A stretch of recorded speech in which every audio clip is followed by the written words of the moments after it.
Hey everybody, Martin Chuck here, and welcome to episode number 12. Man, it's awesome. Cruising along with these episodes. Today's episode is all about shot shaping, artistry, craftsmanship, hitting irons, hitting drivers, making sense of how to hit shape shots. We're going to talk about a lot of that today. Happy August. Crazy, it's August. Producer Steve, it's August. What's going on here? It's nuts.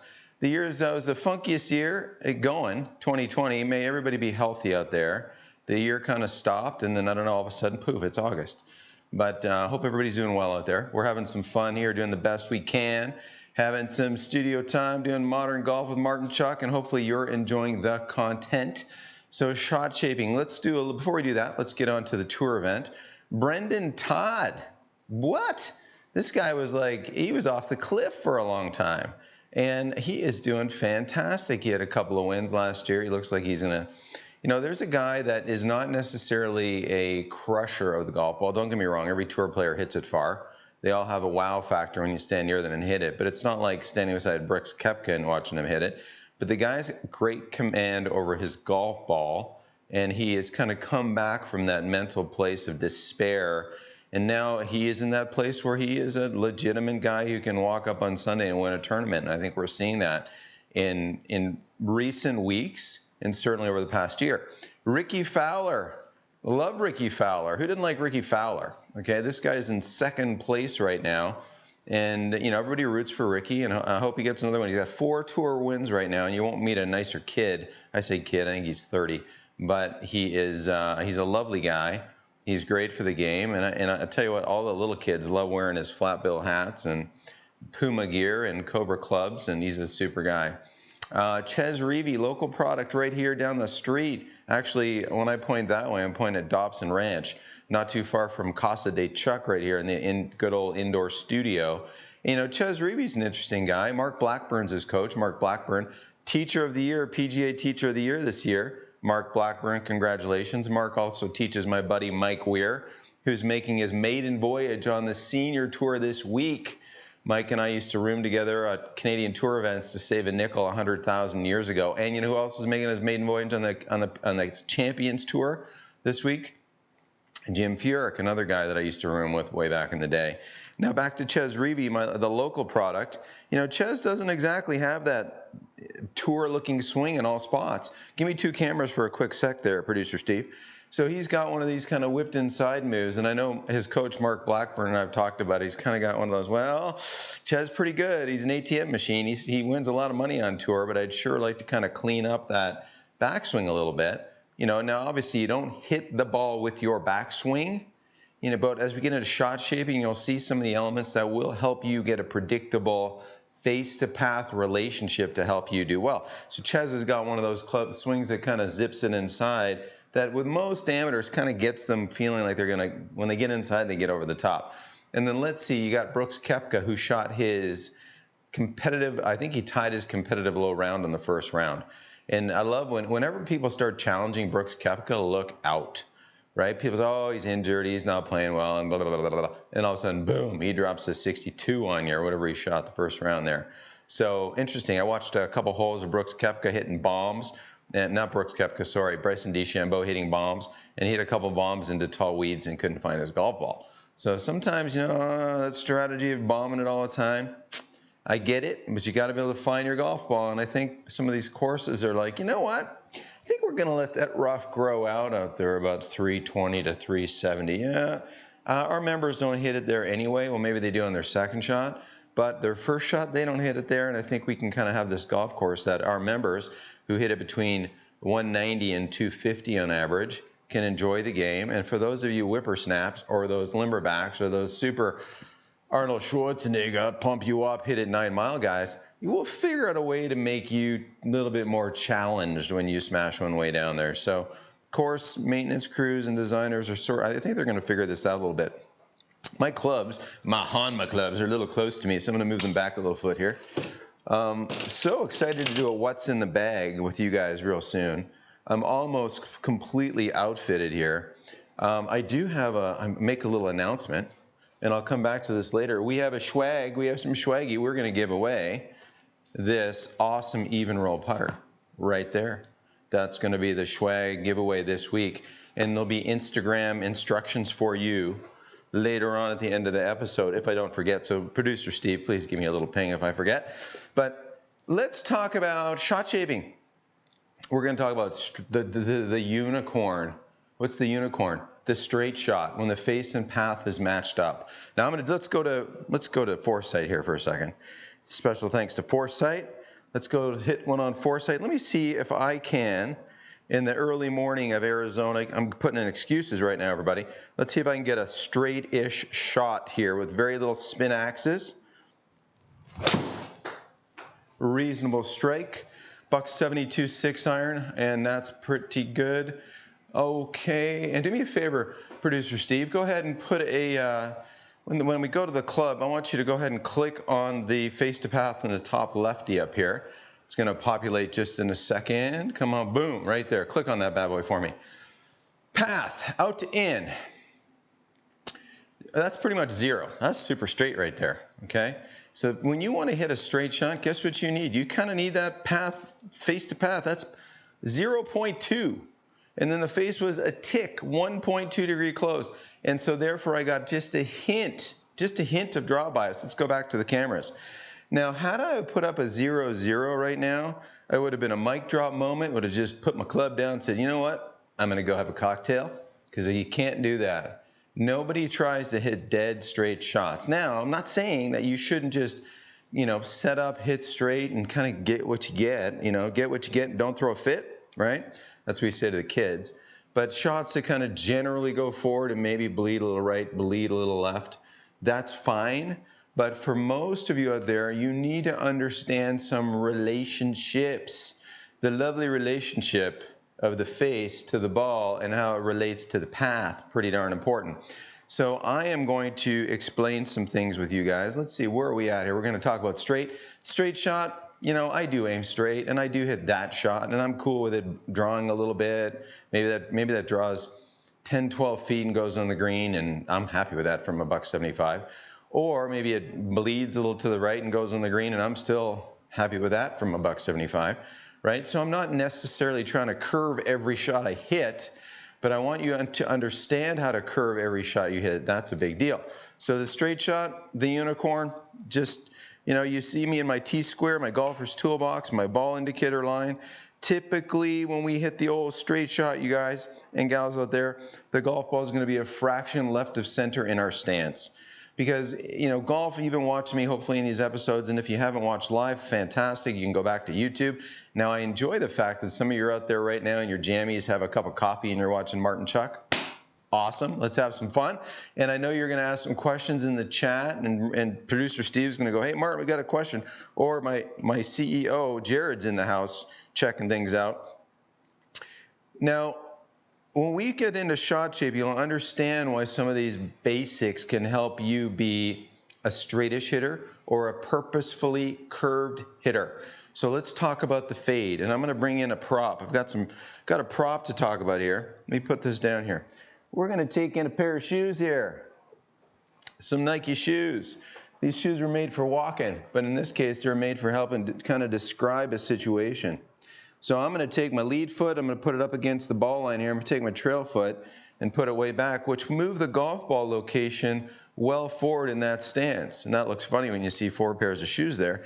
But I want to tell you about the old swing circle, the old hula hoop here. In golf, we have to move this club back up and behind us, down out in front of us. And you've heard me say this before if you watch my show or watching my content. Golf is not a merry-go-round. Okay, that would be parallel to the ground right there, a horizontal circle. And it's not a Ferris wheel. It's not this. It's some kind of a venture in between this. It's got this inclined motion, and it's not a perfect circle. It's not a perfect plane. And we'll talk about that too, because I don't want the golf police out there to say, oh, Martin, people don't swing on a plane. Well, they swing on a general shape. And the general shape has you can have some things that work in your favor or work against you. And I want to show you how to get things working for you with power. But you can imagine if I stood in my normal stance with my black shoes here, and my ball's sort of centered, and you look at this, you go, man, that's confusing. I see a whole bunch of shoes down there in a hula hoop.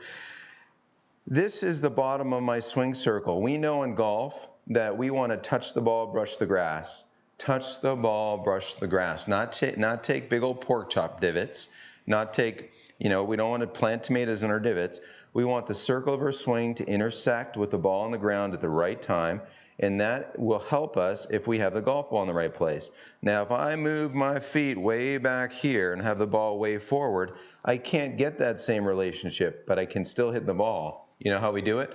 We do it by turning this swing direction to the left. It's the only way I can get what could be orthodox or could be, a baseline to something that can actually hit the golf ball. And you can see from the down the line, that's an excessive out to in path. That's fine if you know how to work that for you.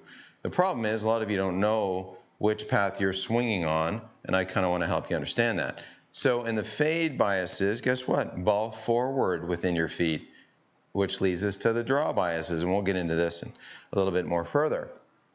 I'm going to take my old shoes and I'm going to do this. I'm going to, in essence, move the golf ball back. So there's my stance now. Guess what this sets up? This sets up a situation where it wouldn't make a whole lot of sense for me to have this path, because guess who's in the way of that path? Me. I don't want to hit me. I want to have a situation where maybe now you can see in this hula hoop, the down and out portion of this inclined circle is going out to right field over there. That down and out portion can friction a ball inside out. So we have to understand a couple of things to really control our golf ball. And even when you understand these things, does it really mean you're going to have amazing control of your golf ball? Better than most. That's what we're going for. Predictability, something reliable, better than most. Okay, so fade bias shots. Let's start off with the basic shot. We're going to go to, let's go to foresight and 2 cameras for me, Steve. And you're going to see this relationship. So here is my normal stance width for my 6-iron. I'm going to put the ball forward in my 6-iron, forward in my stance. So instinctively, I'm not going to land where I normally may. I know where the golf ball is. Now, if I set up pretty square-ish with my toe line, we'll talk about some variations on this, and I hit this ball solidly, you can see from the below camera there that I have to have a bit of a leftward path. So Steve will click on this path here after I hit this shot, and we'll take a look at it. So there's a ball that started a little bit left, and you can kind of see as it goes up there in foresight, it curved back across the 0 line, and it'll retrace this curve. That ball started a little left, curved across the target line, went a little to the right. A fade. Now, do I really want it to curve that much across the target line? I don't. Go ahead and click on that for me, Steve. But see, you can see that number, that path number crossing the 0 line was 4-point-something degrees. That face number was open, 4.2. So the difference right there is 0.5. My club face, okay, was a little bit open to my path, and therefore the ball curved left to right. We can go ahead to screens. Let's go back to screens for a second here. So what we just had, you guys, I curved the golf ball just with a ball location move.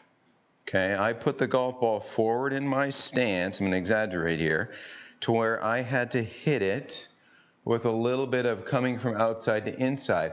That's an instinctive thing. We want to get the club on the ball. Where we move the golf ball, we're instinctively try to hit it. Now, I'm going to relate this back to why you suck. Okay, of course I joke about that if you're watching this show for the first time. I'm not a mean guy. I just like poking fun. But when I hit that shot again, let's hit that same little fade. The same straight baseline, equidistant toes, ball well forward, and guess what? This is a lot of the shots you guys hit on the range, not really knowing that you're really playing a fade and don't know it. So this ball is well forward. I'll do the same thing. I had a 90-mile-an-hour swing speed, good solid strike, club path out to in. Face was a little bit open to that path. Let me hit another shot, see what it looks like. And I not gonna even look at the numbers, but I could feel like it's kind of more of a straight pull rather than a fade. Maybe it faded. We'll see. So that path was 4.9 into out. That face was a little bit open. So that was, it felt, it was a good shot, but it wasn't as fadey as the previous. Let's go to screens. Actually, no, let's go to the face the path again. So there again, I was able to put a pretty reliable path on that ball a second time. And you can see if, Steve, hover that mouse over that ball right there, the one with the arrow that looks like a fadey guy. That guy right there, you can see that side angle, side spin, 571 to the right, 571R. That's basically enough spin to visibly see the ball curve up there. Let's go back to cameras. So playing a fade, obviously why would you want to play a fade? Sometimes when you get a little bit better at golf, you can aim yourself into the middle of the green. That's kind of what I like to do. If you hit the middle of the green, guess what? In most cases, unless you're playing some course that has monstrous greens, like one comes to mind, Old McDonald up at Bandon Dunes. If you haven't been to Bandon Dunes, put that on the bucket list. Boys trip, couples trip, whatever trip, go by yourself. Don't go by yourself, bring a group, you'll love it. The greens are so big at Old McDonald that hitting a green just means you might have a 200-foot putt. So you've got to be able to kind of play certain shots. Now you can aim at pins, or you can be a little bit more biased to hit a shot into the middle of the green that kind of favors curving back to where the pin would be. That's a pretty good way to play. So hitting fades, hitting draws. Also, guess what? Stuff's in the way sometimes. We don't always hit our tee-ball straight. I know I don't. Golf would be way too boring if I hit it straight all day, so I keep things really exciting and hit it kind of crooked so that I can have to hit fades and hit draws, right? I wish. But I do hit crooked tee-balls all the time. I'll hit some for you in a little while, watch, and I won't be trying to hit them crooked, I assure you. So sometimes stuff's in the way, and to understand how to have path and face variation is a big deal. Now let's hit a bigger curve. Let's go back to let's go back to foresight. I'm going to aim my body lines to the left. You can see what I just did. Look in the upper screen. There is my standard setup location, ball kind of standard in my center left of my stance. I'm going to go ahead and stand on that ball line. So now I'm standing on that ball, and I've got the ball well forward in my stance, because you can see relative to where it is. Now when I'm over here, I guess I could try to swing straight, but I'm going to chunk this ball like crazy, so I'm not going to do that. I'm going to have a sensible intersection club to ball. And we'll maybe touch on some of the whys you don't have a sensible intersection club to ball. But this is a shot shaping show, but I'll get into that a little bit for you. So now I'm aiming a little bit left of my target line, a little different than that baby fade you saw, right? Aiming a little left of my target line. Let's see where this one starts and how this one curves. And let's put this one up there. So there's another curve that curves left to right. Well, look at this club path number. Now, honestly, I would like that ball to start more left, okay? Because I don't want it to curve away from the target line. I want it to start straighter and curve onto the target line. But let's look at what this path number is. So that path number now is 9.7 out to in, okay? That had 2,400 RPMs of rightward bias as far as how much curve that ball friction it had. Let's go back to cameras. Fantastic. That face was open 8.9 degrees. Now to hit the perfect shot, you guys, the perfect fade, we need the club face to face where? The club face has to start the ball to the left. When you want a ball to curve, remember this rule. The ball starts where the face is aiming and curves away from the path, whether it's a fade or a draw. So if my face is pointed to the left, that's where we need a fade to start to the left. Now if I have more swing path friction to the left, now I have a ball that starts to the left and then a ball that can friction and curve back to my target line or zero line. I call it zero because that's what these machines know. They know zero. They aim them straight, they call that zero, and you play from there. So fadey pieces, you guys. We need the club traveling, you want to call it outside in. We need it traveling left of the target line. And we need the face pointed somewhere between that club path and that target line for a really sweet one. Let's hit one more fade here. Let's see if I can get one that starts left and lands on my zero line. That would be nice. Let's get a little imagery going. I'm looking into a screen, but really my imagination is seeing kind of the left fringe of a green down there and a pin to the right of that. And I've got about 170 carry with my 6-iron, and I've got to melt a little fade. Let's see how we do here. Ooh, and I just hit a little bit of a chunker. That ball is going to fade, but that's not near the number I needed, I can assure you. 160, yeah, no. Now it started left, and it came back to the 0 line, but that plummeted into the pond short of the green into Davy Jones' locker, and I'm going to be standing up there and dropping a ball because I mishit that. But I had a nice face to path. The problem with that was I didn't quite have an intersection between the club and the ball, that nice contact. You can go back to screen, Steve. I didn't have a nice contact that would give me the number I need. And then, you know, my son Jackson Chuck, he's 11. He's a little golfer now. He loves golf. He's in here wearing his hands raw, hitting golf balls. It's fantastic. Love it. You know, and it's funny, as you develop your skills, I missed. I'm a pretty good golfer. I miss. Little story for you. Last night we're playing golf, and he's all excited to hit. He says to me, "Dad, will you buy me a soda if I birdie this par 3?" I'm like, yeah, sure. 130-yard 6-iron. He's all pumped because he's played this par 3 a number of times. He's hit it on the green countless times. Sure enough, with Dad, he's all helium-chested, and he comes up. He does his Martin Chuck walking routine. And he looks really good. He's doing his thing, and then he hits one fat and lands 20 yards short of the green. Slumpy shoulders, head down. Life's over, right? And he's like, oh. And I'm like, well, buddy, I don't know. Let's see how you do. And then he goes up and chips it up to like this and makes an easy par. Dad hits 6-iron from the back tee, hits it to the back fringe in 3 putts. He beats me. So sometimes you have to defer your emotions on shots because golf, guys, guess what? Golf isn't, you don't live or die with each shot. It's the round builds. You have ebbs and flows, and that's the best skill of a tournament golfer is short-term memory. The best skill of a tournament golfer is short-term memory. I can't remember what I did 2 seconds ago. That's why I'm a decent golfer.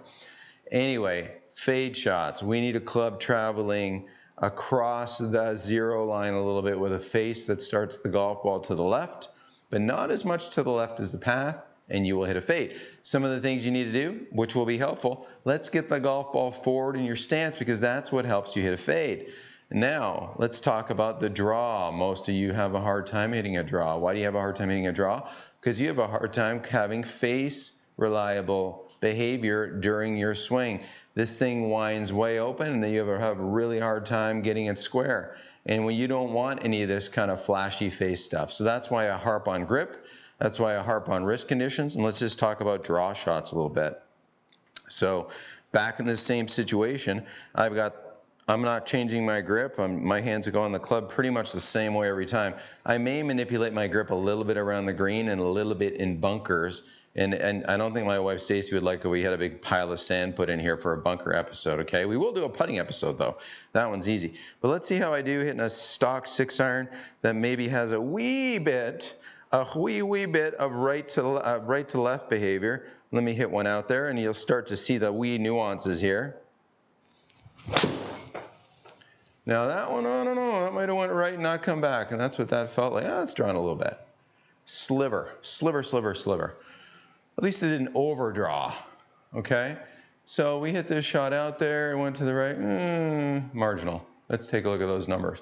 See what kind of path we had, because we need, oh, look at that path. Click on that path up there, okay? So we had a situation, we hit a very straight ball. That was with the dreaded push. The face was a wee bit closed.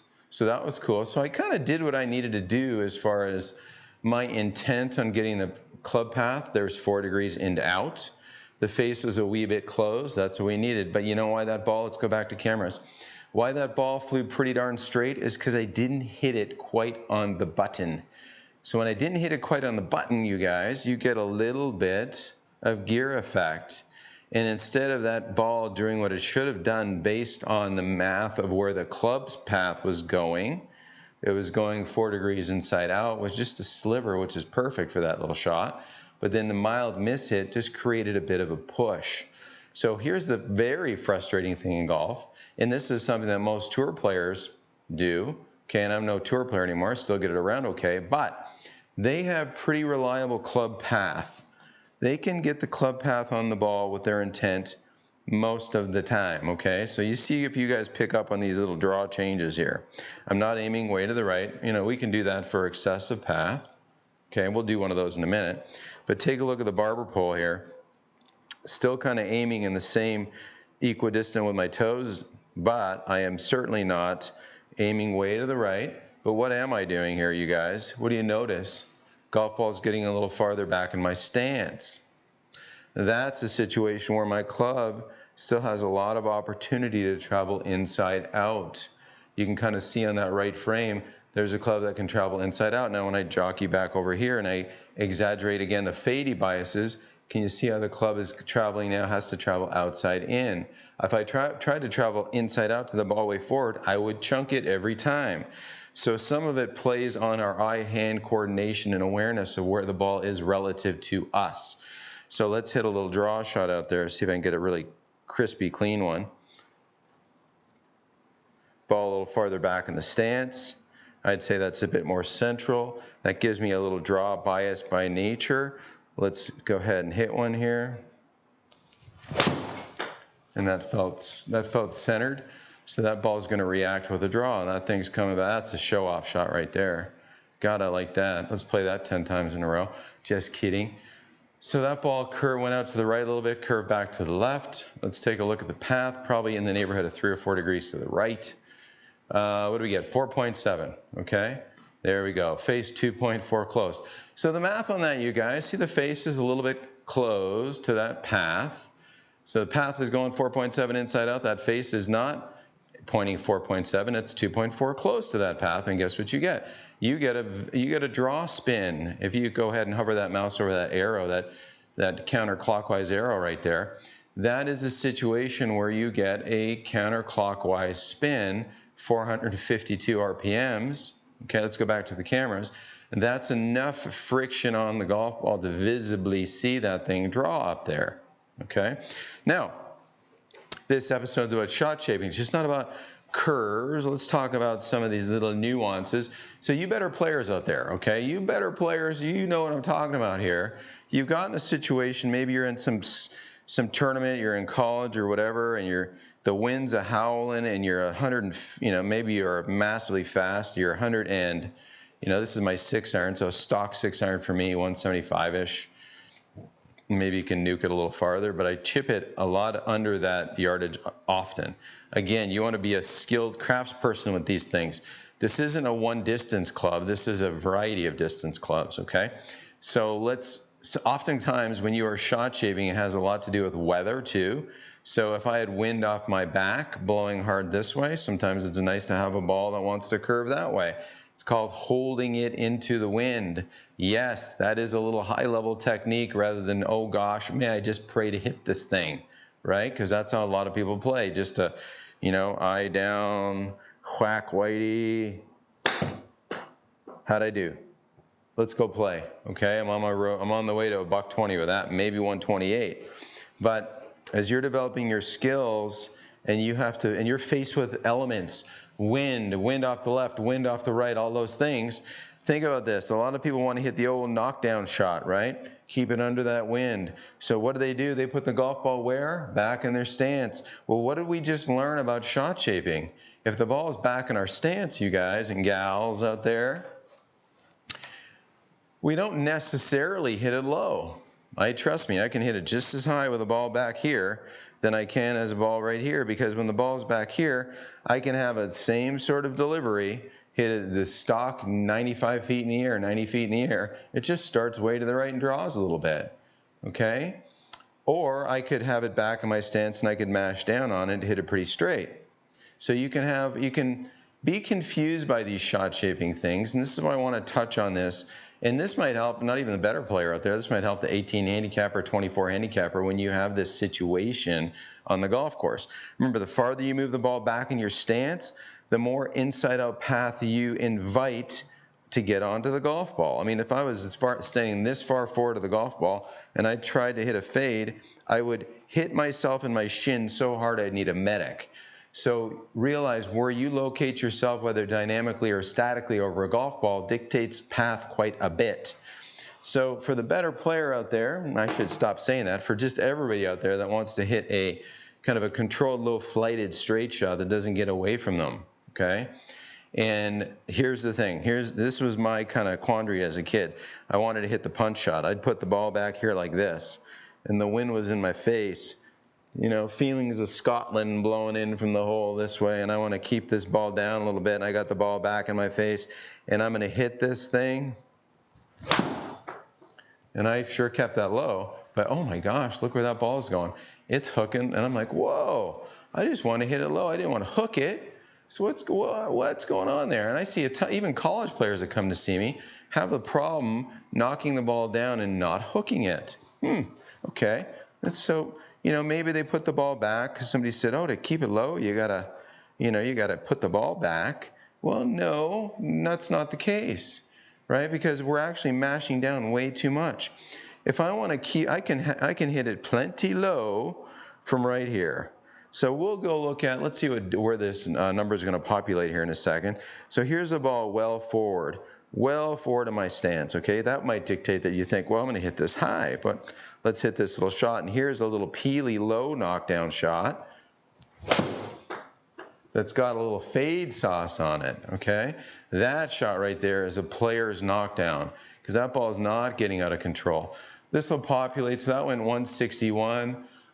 Let's see, where does it say how high it went on there? Hopefully it populates somewhere on here. Go ahead and pause this screen. What do we got? Carry efficiency, offline accuracy, tone, launch angle 13. So launch pretty low, little fade sauce centered. Oh, there's a visual of it right there. So you can take a look at that. So I gotta get used to looking at where is that number? Forgive me, I think it's blocked out in the screen just a tick on the left. But take a look at that striper on there. That's a pretty low striper compared to this stock elevation. So take that mental image of that one, kind of mid-mountain you saw a second ago, okay? And then here's more of a stock 6-iron. This one will, pretty straightish. Maybe just a hair of fadey bleed to it. And let's see where this one goes relative to that mountain. Okay, and this one will lay down here. Let's look at where this guy goes as it kind of goes through its numbers and things. So kind of understanding these little bits. 187, I had my Wheaties for breakfast this morning. I'm kidding, I haven't had Wheaties in years. So, reasonable path into out, maybe face was, slightly into a fade bias. Pretty straight shot according to the machine. I'll take that. But to see how that blue line went way up over the mountain right there, that's a stock trajectory. That's a stock trajectory, okay? So the knockdown shot of the previous, you could see that blue line was into the middle of the mountain. Let's go back to cameras, Steve. So I had the ball well forward. The moral of the story is just because the ball's forward doesn't mean I'm going to hit it high. And when you're learning how to hit a knockdown shot, a nice playable knockdown shot, for you really good players out there, having the ball forward is really good because guess what it inspires?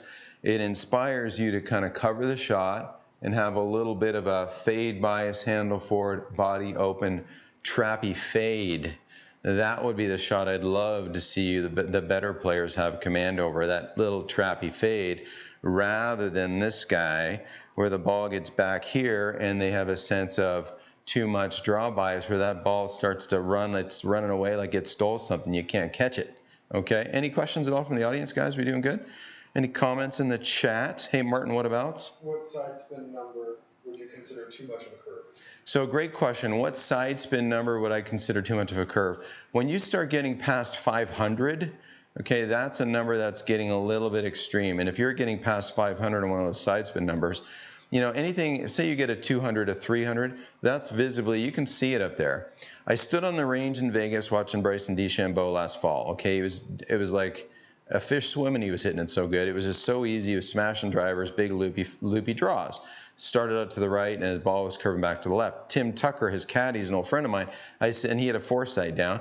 I said, Tim, what are his draw numbers? And he goes, 500, 600 RPMs. And it was a pretty visibly loopy draw that was starting to the right of his zero line and coming back onto his target line. And that's the number he likes to see on his foresight. Now, most pros don't like to see that much curve. They're more bleedy 200-300 as far as foresight's reported side spin, okay? And it's really not side spin, you guys. It's like, can you imagine an aircraft, right? It's an aircraft that's flying along and they bank, so every ball has backspin on it. And the backspin's either banking one way or banking the other way. Well, foresight reports the banking as side spin, but it's really just as a ball's kind of going backwards through the air, it's got some tilt to it, and that tilt via air pressure creates that curve. So great question. Now, when you got a tree in your way, you've seen Tiger Woods do this crazy fade. Let me see if I can't quite swing at Tiger's 106 with a 6-iron, but let me see. He had this shot in this bunker, okay, and you might remember this wild follow through he had. But let me see how much fade I can get on one here. Let's go to Foresight and see if I can start this thing left enough. I hope my wife doesn't open that door, but let's go ahead and see if I can get this crazy fade. There's some big tree right here. So I need lots of speed. This could be good for social media if I miss this. Lots of speed and lots of face to path deviation to spin the daylights out of this thing as I hit it, and see how I do here. You know, and I towed it just a bit. So the toe, there's the gear effect. So there's not a whole lot of fade sauce on that thing. There's a lot of club path left for certain, because I'm aiming left of left, and the ball's curving to a fade, but it gear affected a bit, meaning that I didn't quite flush it out the middle of the face. So I had 60-degree path, which is perfect. Okay, I didn't get some numbers on there because I mishit it toward the toe. So sometimes, like, that's enough fade sauce for sure as far as path's concerned, but it wasn't a real solid strike. It wasn't a grippy strike off the middle of the face. Let me try one more here, because now I'm challenged by this big crazy fade. Now it's way easier to hit a massive curve with a big draw than it is a fade, but not with a driver. A driver you can fade like crazy. We'll talk about that too. So here's a 6-iron. Let me see if I can do this. And that's better. Come on, keep turning. Come on, go. And you see when it landed, even kicked to the right. But it wasn't some crazy fade. Not too bad, a bit of shape there, but watch how nuts this path is. So here's a path that's way to the left of a 0 line, 15 degrees again. Okay, and you can also see that path and then the side spin right there. What number do we get? 1441, which is reasonable, but I was trying to go for more of a 2000 number to really get this thing to curve. So anyway, if any more questions from the audience out there, are we good? What is it that causes the pork chop and how not to hit it? Okay, getting to the pork chop. I haven't even had breakfast yet, and you're all talking about food. Thank you very little. Pork chop and eggs on the menu here coming up shortly, okay? Maybe some tomatoes to plant in that pork chop divot. So what happens to why do we hit the pork chop? Okay, a little aside here. In the pork chop divot, you guys, obviously when the club comes down, to take a deep divot, what do you need? You need a steep angle of ascent onto the ball, right? Something's got to come down like this. To get into the ground, we need something chopping downward, don't we? So that's one element of pork chop. Number two, you know, typically to have that steep, you have a club path that's coming down over the top. And number three, okay, well, there's probably four. Uncle Al, and we all love Uncle Al. He's fantastic. Uncle Al shoots 85. He might be the best golfer in your family. 85, I'm Uncle Al. I win the family golf championship every year. Yep, from the White Tees, I shoot 85. And that makes me qualified to teach the whole family how to play golf. And you know what I'm going to do? I'm going to teach that family to do this, to keep their head down and to not lift up. And now they're ready to go shoot 120 because they're not going to beat Uncle Al doing that, right? So you want to learn how not to take a pork chop. And finally, how about some wrist conditions? Okay, so shout out to PGA Junior League coaches around the country. I love you guys. It is so hot in Phoenix right now, you could fry an egg on the hood of your car, I promise. I could do this later. So hot. Yesterday was $1.16. Here's this coach out there, volunteer dad, decent golfer, probably 10 handicapper, teaching the kids, and I'm there kind of helping a couple of the kids a little bit, and I'm hearing the stuff he's saying to the kids. And I'm going to use this one little kid, great kid. He's taking pork chop divots. This kid's only this big. For him to take a pork chop divot, that's impressive. This club, he is angry at the earth. This thing is coming down so steep, and it's thwap, big pork chop divot, okay? And so lovely coach is saying, you're dropping your right shoulder. Don't drop your shoulder, okay? So guess what? Every good golfer, you guys, so that would make sense, right? You're sticking it in the ground, and you're dropping your shoulder. Man, that must make a lot of sense. Here's the thing about taking big, thick divots and how to manage the swing bottom, which comes back to how to really shape shots, too, because you can't manage the swing bottom. You can't shape shots. So every shot that I hit, my shoulders start off on a certain angle up here, okay? So there's my address posture with a 6-iron. Now, when I hit the golf ball, my right shoulder is a lot closer to the ball I'm hitting. So every good player, quote, drops their right shoulder. You'd better, but now, or a trail shoulder. Now watch my left shoulder, my lead shoulder. That lead shoulder is going which way? Up. Can you see the kind of the balance sheet here? You got one line item that's, maybe a little too expensive. One line item you made a bit more money, right? So the net of it is one's going up, one's going down. That's a helpful thing. Now, you guys, I want you to understand impact a little bit and the difference between address and impact. Address, when we put our hands on the golf club, what do we see here? Ideally, you're going to see a mildly or a soft bent back left wrist, lead wrist to a degree, just a little bit, okay? And then you're going to see a flat trail wrist. My right wrist is flat. Now, the equivalent of a flat trail wrist is a bent lead wrist. Now watch impact. When this is bent, this is flat, glove hand bent, skin hand flat, and look at how they're going to trade values.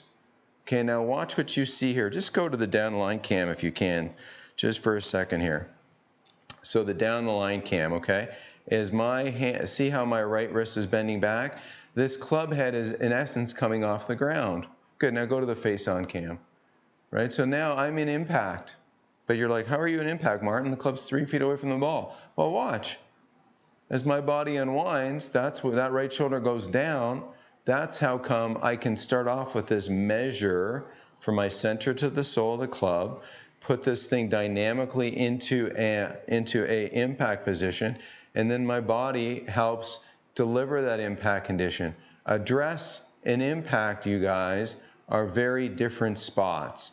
Every good player's trail shoulder gets a lot closer to what they're about to hit in every sport. Baseball, tennis, hockey, you name it. Stickball sports, trail shoulder gets closer to what you're going to hit. Okay? Every good player dips their trail shoulder. Every good player, though, has a relationship of whatever is going down really fast. Great question, by the way, of how to avoid the pork chop divots. There's tons of down in golf. Watch. Club goes down. Okay? Now, you don't have to hit down to make it go up. You have to have this down in the correct place. I love that question. Got me fired up. You have to have this down in the right place so that the bottom of this swing circle intersects with the ball in the grass nicely. To do that, and you guys who watched me for a while, you're going to understand this. And that's where you could go put a smart ball in these forearms, because all good players, as they're kind of in this squatty smash mode, the next move is this. Push, push, push, push, push, so that this aircraft that's about to come in a little bit too steep into the runway can shallow out and touch the wheels without breaking the landing mechanism. So there's this event of down and there's an event of up. And I know everybody out there is terrified of lifting their head. So tell you what, so let's jump into the why you suck right now. Drum roll, please.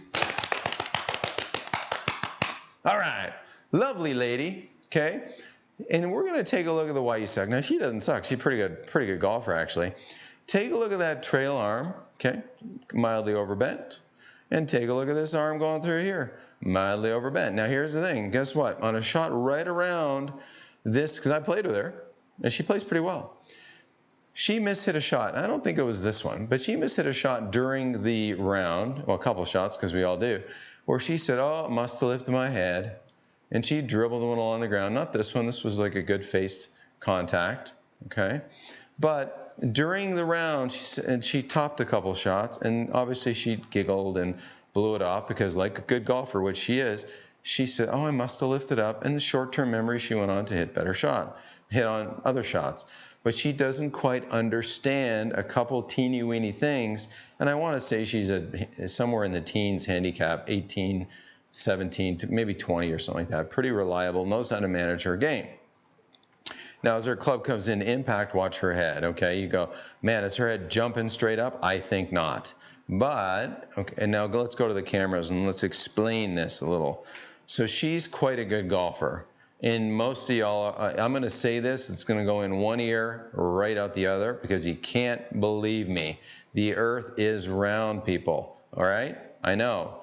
It's not flat, but we only believe what we see. So when somebody tops the golf ball, they always think that they lifted their head. But what I just showed you was a lady with a pretty nice swing with a lot of elbow bending. So if you want to take a radius, if you want to take a combination of arms, grip, and a club, and put that radius out here, and you want to shorten that radius the fastest, yeah, you could do this as one element. But if you want to shorten it faster, just bend your elbows. Because if I'm here and I top this ball on purpose, watch my head. My head didn't come up, and I crowned that ball nicely, I must say, right? And how did I do it? I bent my elbows in. So I could say, oh man, I guess I need to keep my head down more.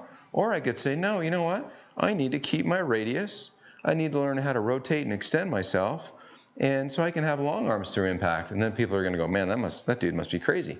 But really, in the Why You Suck, this is something that we can put on every single week, because most people don't really understand the slingshot of a great swing and how to really have some energy. Because, you have energy sources of rotation, some hinging. Now, I guess I could come down here and I could stop rotation. I could separate my elbows, really stay down like Uncle Al tells you to, and bend my elbow and maybe hit an okay shot, have unreliable loft, have unreliable speed, or I could let this all come down, and as a slingshot, this starts to go up, up, up, and boom. Now I can have a long look here from the arm to the club that brushes the grass and doesn't take a pork chop, okay? So you can see in the Why You Suck episode, a lot of people, they make kind of a false backswing. Why? It's comfortable. We like comfort. I like comfort. Everybody likes comfort. It's really comfortable to kind of go dee-dee-dee, dee-dee-dee. You don't have to say that when you play, by the way. But it's a lot more challenging to kind of turn and keep structure, because guess what? I had to use my mean oblique structure muscles in here to rotate and control myself. Or I could just put my hands on here and go and hit a shot or miss a shot and not hit it very far, right? So you have to learn how to kind of organize your core. You have to learn how to have a little bit of structure and that push away from the body to rotate. We have a question from the audience. If the ball position doesn't dictate flight, how do you hit that low flight? If the ball position doesn't dictate flight, how do you hit the low flight? Question from the group chat. That's fantastic. So I do a demo here. So in the essence of timing, let me just explain rather than going to foresight. Guys and gals out there, you have a weight at the end of a stick. When you change direction, that weight at the end of a stick puts a stress on this wrist. I could stand here, hold this club, and I could manhand my right wrist to bend back. Or I could leave the club head there, start to the inside. You can see the club head actually wants to go the other way. Then when I start, the momentum of this, I call this the buggy whip, gets the golf club to eventually, once something's in motion, wants to stay in motion. Smart guys, Isaac Newton said that. Once it stays in motion, I change direction. What happens to that trail wrist? If we're relaxed enough, it bends back. If my pivot's in the right space, guess what? I have shaft lean. I take my speed and I take the loft, prescribed loft on here, and I hit the ball with a stronger loft dynamically. So this event, if you manage the stress, I say stress not as a bad word, stress as a good word, you manage that stress. Let's hit 2 shots as an example, okay? There'll be straightish shots, maybe draw bias, assuming I hit them solid, because I can't guarantee I'm going to, but I'll do my best. So I'll hit the shot I'm talking, this question that came in. Here's a low flighter without changing ball location. So club's off the ground, I'll do it the best I can to mash this low flighter. And that felt great. Look at that thing. Nice, nice. And then let's see that populate up against the mountain. Or we say mountain with no T. I'll say mountain with a T. And then let's let this thing come on. Show me a little trajectory on there. So I smashed that thing, 184 carry. That was killed. Gosh, I got to hit low flighters more often. So it's tough to see. We got to figure out how to do side angle on this bad boy. But that thing right there, you can go ahead and click that. Let's see how we do. Let's see what that thing does. That's not helping. All right, no worries. We got to learn how to work our I got to learn how to be a little bit more creative with the use of the foresight.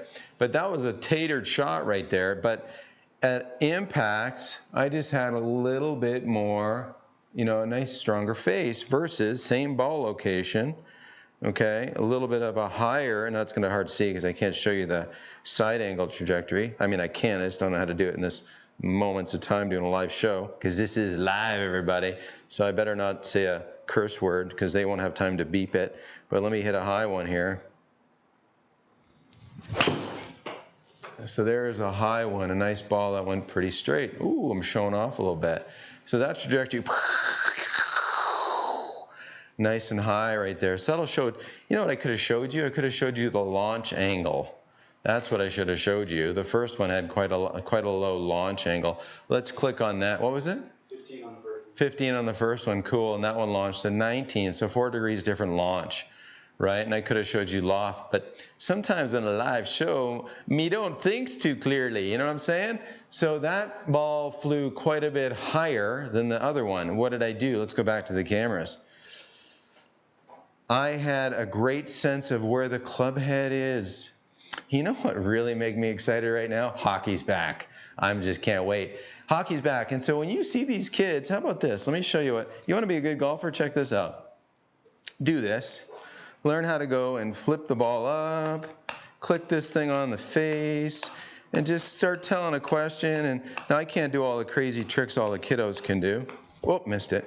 But that's club face awareness, right? That's club face, knowing where the club is. Click, click, click, click, click. Bounce it off the heel. I missed, right?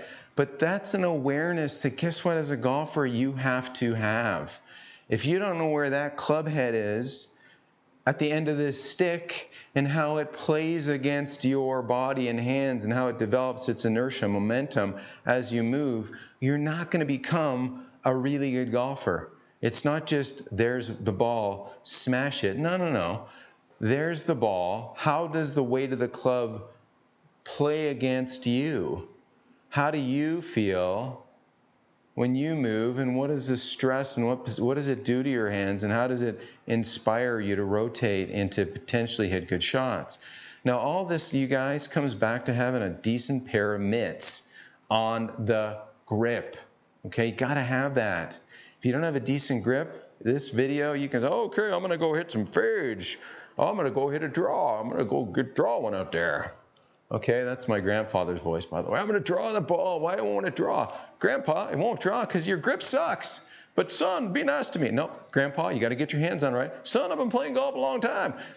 Got to get your hands on there, right? So that you can move the weight of the club properly. That's a big, big deal. I'm way off base right now, but that's fun because I get a little nuts. I haven't had too much coffee and have had breakfast. So, question. Quick, one last one. Difference between driver and iron. Oh, let's hit a couple drivers. Yes. Cool. Just because I want to swing hard. Difference between drivers and irons. Well, with a driver, great question. Is a driver's job ever to hit the ground? It is not. Okay, so I get this lovely kid in junior league, lovely, great kid, practice swing. Every time he takes a practice swing, it sounds like this, thwap. I'm like, whoa, whoa, whoa, whoa, whoa, don't hit the ground with the driver ever. Now, occasionally the odd high-level player will hit this off the ground. I do once in the bluest of moons. It's a functional shot, but it's not prescribed, okay? If you're a really high-level player, I wouldn't say get on a skateboard and drop into a swimming pool to a newbie either, right? You got to be a pretty high-level skateboarder to do that. Don't hit driver off the ground until you can drop into a swimming pool on a skateboard. Now, what are the differences shot shaping with the driver? They're very similar, so let me kind of hit a fade for you guys. Now notice with a fade, face on down the line, my ball is the most forward within my stance, right? Because that gives me a chance for the club to be traveling a little bit left. Let's pepper a fade out there, see how we do. Okay, and that ball is fading a little bit. Careful in the back there, producer Steve and Jared almost got killed by these plastic tees. So that ball had a pretty reasonable face-to-path relationship for a fade. Okay, went 283 fade, not bad for an old dude, right? Let's let this screen pop up here and click on this face-to-path. So face-to-path, 4 degrees inside out, and I did not hit an iron, I hit my driver, but we got to toggle a button we didn't do. Now you can see that is a clockwise spin on there, 235 RPMs, okay? So that's that tilted spin axis. Let's click back and see if we, okay, cool. So that ball started a little bit left and faded to the right. Hey, like I know what I'm doing, right? That was kind of cool. So what did I do? Let's go to cameras. I made sure the ball was forward in my stance, okay? And you'll say, but, and I'll see a lot of faders, they'll play the ball forward and forward and forward and forward and forward until they're still in the last hole with the ball teed up over there. Because if you've got a wildly open face, you guys, you need time for that wildly open face to kind of get up with the program and eventually square. And again, that comes back to grip and wrist conditions, okay? And maybe we'll have to have a grip and wrist condition show because, man, that really is the magic sauce. You know, having great wrist conditions, and which most people don't really spend enough time on, okay? So now let's see if I can hit the nice little draw down there. Now watch my ball location, you guys. I'm not going to put it forward. I'm going to make it in a situation where, guess what? I can hit it with an inside-out relationship. Now, I could also do this. I could have it forward and aim myself to the right, and I do prescribe this for some of my students that are a little bit older than me, 65 and older typically, because their bodies don't quite side bend maybe like they used to. Right, so sometimes I will right aim people to have rightward path because you need some rightward path to hit a draw. And if rather than change a million things with their technique that they've already had for 20 or 30 years of so-so golf, if we teach them how to deliver a club with a reasonable path just by aiming them certain ways, that can help too. So how we hit draws is kind of age dependent. Now let's say I kind of older Martin Chuck kind of comes up to the tee and I walk up and my back's a little stiff and I'm going to hit my little draw here, and I maybe have about 70 miles of club head speed because I'm a little slower, and let's see how we do here. Okay, and I kind of draw one out there, and it's, come on, go, catch up to Albert. Okay, Albert's the long hitter in the group, by the way, if you didn't know that. So there's a ball that's got a little bit of a draw to it, okay? So not too bad for my really old self, a $172 out there. There's an in-to-out path, okay? Centered hit. You can see that counterclockwise spin, the delivery of the club. Now, I had to aim myself quite a bit right to do that at that my grandpa stage. My back won't straighten up. I can't extend myself. I can't side bend athletically too much. But I sure can deliver a rightward path by just kind of aiming to the right some and letting the club travel inside out relative to a straight line. Because guess what? These machines don't care where you aim. They just give you feedback on what actually happened. So sometimes if we know what 0 is, if we know what the target line is, we can say, well, I need my path to be going to the right. Okay. Does it make much sense, golfers out there, to open the face a bunch and hit it right of right of right? I don't think so.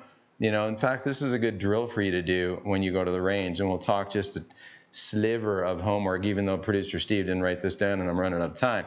But rightward path shots, you buy rightward path just by aiming right. Because again, swinging left, we don't want to do that, okay?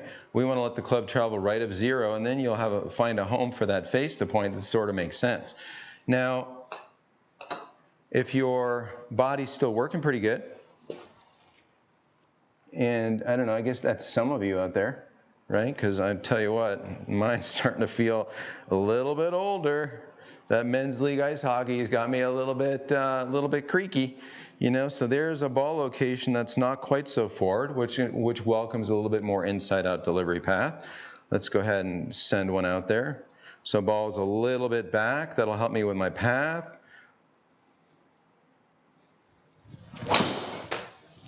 I was hitting the toe, so that ball is overdrawn a little bit, but not too shabby.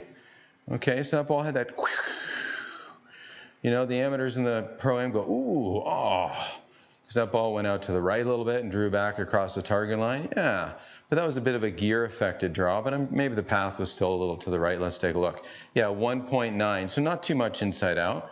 right? Decent enough. And the fact that that spin got up to that very visible, close to 500, like Bryson likes to see, that was probably just because it was a slightly off-center hit, a little toe bias. And when that toe bias hit happens, that ball tends to curve a bit more. So let's go back to live cameras for a second.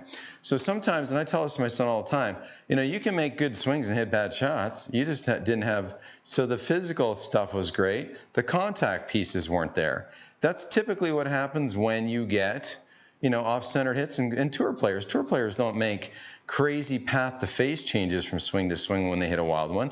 They just get, subtle toe hits or heel hits that gear effect maybe the opposite way of what they intended. So they're trying to hit a draw and they're kind of trying to shape something down the right, and they catch it in the heel, which is a fadey gear effect. That's trouble, because now they're playing the right side of the hole. They collect it off the heel a little bit, and that ball doesn't come back, and that's when really good players get into problems, okay? Now, as the handicaps go up, people hit it all over the face, all over the bottom of the club, all over the toe of the club. You know what? Get yourself some Dr. Scholl's Odor X foot spray, spray it on there, and get used to where your impact locations are. Because with some intent, people, you can get it more in the center of the golf club if you have the intent to do so. And then a lot of this face-to-path stuff can help you. So I think we're out of questions. We're going to get wrapped up. We're right on time on an hour. I'm so grateful you guys you tune in to me on these Saturday mornings. And also, don't forget, you can go to at Martin Chuck PGA on Instagram. You can go to Tour Striker on Facebook. We got lots of good content for you at Tour Striker Golf and at Tour Striker. Lots of fun stuff for you to check out. Now, you guys, I know COVID's a big deal, not knocking it whatsoever, but if you're just fed up and you want to come see me in a golf school this fall, I would love to see you in Phoenix. We will have social distancing. Trust me, I can tease you from this far away. We can wear masks, we can disinfect like crazy and have a good time at the golf school in Phoenix. You can learn more on my website at tourstriker.com, because I would love to see you face to face and help you have some of these path face variations that you want. I want to take away the pork chop divots. Unless you're a gardener and you find that going out to your garden and taking deep divots is something that helps you get your gardening tasks over with quicker, that's fine. But to hit good golf shots, we want bacon strips, not pork chops. A little bit of homework, okay? Every practice session is made up of 3 pieces: technique, skill development, and shot shaping. My good friend Andrew Rice calls it swing, skill, shot. Swing technique, not so much talking about that in this episode. Skill development we're talking about. I want you guys to put a 0 line down. Get yourself an aim stick or a golfer's toolbox and know where 0 is. Know where you are pointing and start to play around with club path and face.